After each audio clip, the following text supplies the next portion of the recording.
Love Adventures of Jenny. Ethan. Jenny Rivers, a successful photographer in her 50s, continued to live her life of art and freedom.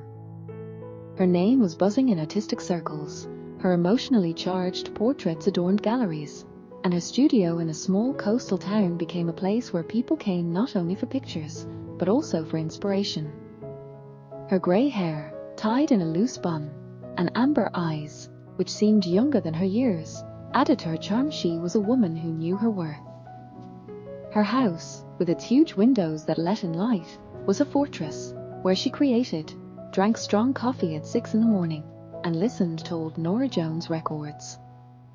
After a brief but intense affair with Lucas, a bartender who had left to follow his dream, Jenny returned to her normal life. She wasn't sad. That affair left a warm mark in her heart, but not a wound. Her life was busy: orders, trips to photo exhibitions, evenings with a glass of wine and a book. She wasn't looking for love, but love found her as always, unexpectedly. It happened in the winter, when the air was frosty and the ocean near her home was gloomy and majestic. Jenny decided it was time to get in shape, not because she doubted herself, but just for fun. She joined a local fitness club, a small but cozy place that smelled of wood and sweat, and her trainer was Ethan. Ethan was 25. He was tall, with broad shoulders and muscular arms that showed years of work. His skin was warmly tinted from hours spent in the sun, and his short dark hair was tousled as if he had just run his hand through it. A small tattoo of a wave silhouette was visible on his left wrist, and his grey eyes sparkled with energy and confidence. He was not just a coach, he was someone who knew how to motivate, push, and make people believe in themselves. And he noticed Jenny right away. Their acquaintance began with a joke. At the first class, when Jenny was hesitant to get on the treadmill, Ethan came up to her and said, "You look like you should be taking pictures of this thing, not running on it." She laughed, and her laugh, deep, sincere, made him hold his gaze a little longer than necessary. Jenny explained that she was a photographer, and Ethan joked that she could shoot him for the club's advertising. And so their conversation began. Ethan turned out to be more than just a fitness guy. He loved the ocean. Surfing had been his passion since he was a teenager, and coaching was a way for him to make money while he dreamed of owning his own surf school. He told Jenny about the waves, about the freedom you feel when the board carries you forward, and there was so much life in his voice that she involuntarily imagined these scenes on film. Their sessions quickly grew into something more. At first it was looks, his grey eyes following her as she did the exercises, and her amber eyes catching his movements as he showed her the techniques. Then there were the touches, his arm around her waist as he corrected her posture, her fingers accidentally touching his shoulder. The tension between them grew, and one evening, when the gym was empty, it exploded. It happened after a workout. Jenny stopped to drink water, and Ethan was putting away the equipment. The light in the gym was dim and there was a strong wind blowing outside. He approached her, holding a towel, and said something trite about the weather. But his voice trailed off, and she looked up. Their eyes met, and that was enough. Ethan threw the towel on the floor, took a step toward her, and kissed her, sharply, greedily, as if he could no longer hold back. Jenny responded with the same passion, her arms wrapped around his neck and his around her hips. They pressed against each other right there in the gym, among the machines and mirrors, and that first kiss was the beginning of their romance. Their meetings were full of fire. Ethan would come to her house after work, sometimes in his gym clothes, still warm from his workout, sometimes with a bottle of beer and a big smile.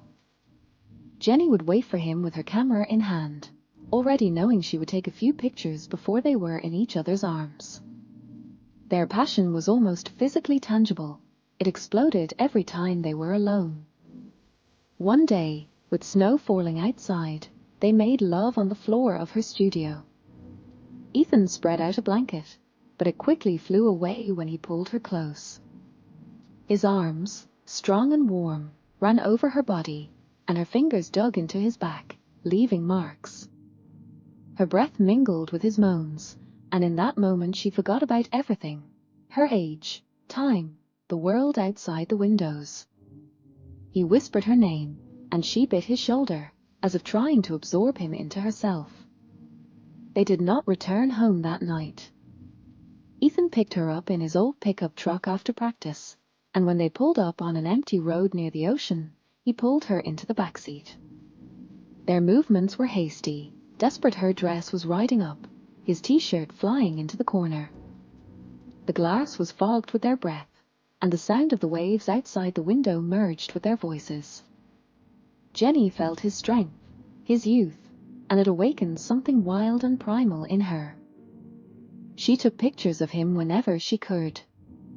His naked torso in the candlelight, his hands holding a glass, his eyes looking at her with tenderness and desire. These photos were her treasure. She kept them in a box, knowing they would never see the light of day. Ethan laughed when she pointed the lens at him, but his laugh was warm, not mocking. The age difference didn't bother him. He called it his wave strong, unpredictable, carrying him forward.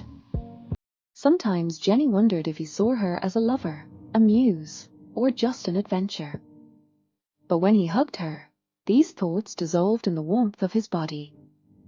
They didn't talk about the future. Ethan was too young, too full of plans, to promise eternity, and Jenny was too wise to wait for it. But one night, as they lay on her bed, sweaty and happy, he said, "You make me alive, Jenny." She smiled, running her finger down his chest. She wanted to say that he was doing the same to her, but she didn't say anything. She knew it couldn't last forever. 2 months later, Ethan received an offer to become a coach at a surf school on the other coast.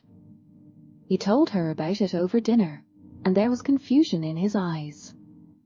Jenny understood even before he finished speaking.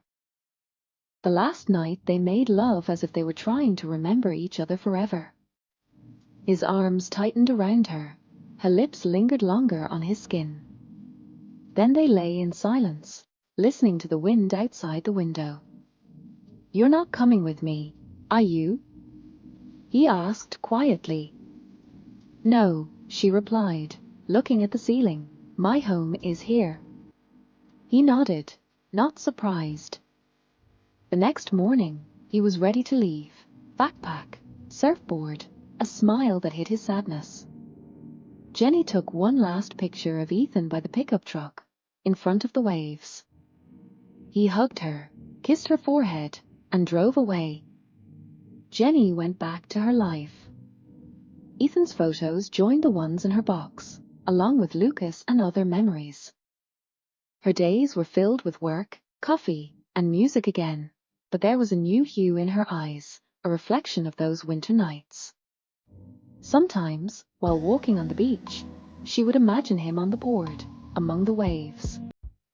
And she would smile, quietly, under her breath, knowing that their romance was another successful shot in her life, short, passionate, and unforgettable. Thank you very much for watching. I hope you enjoyed this story. I would appreciate a like. Also, don't forget to subscribe and comment on the video. See you soon.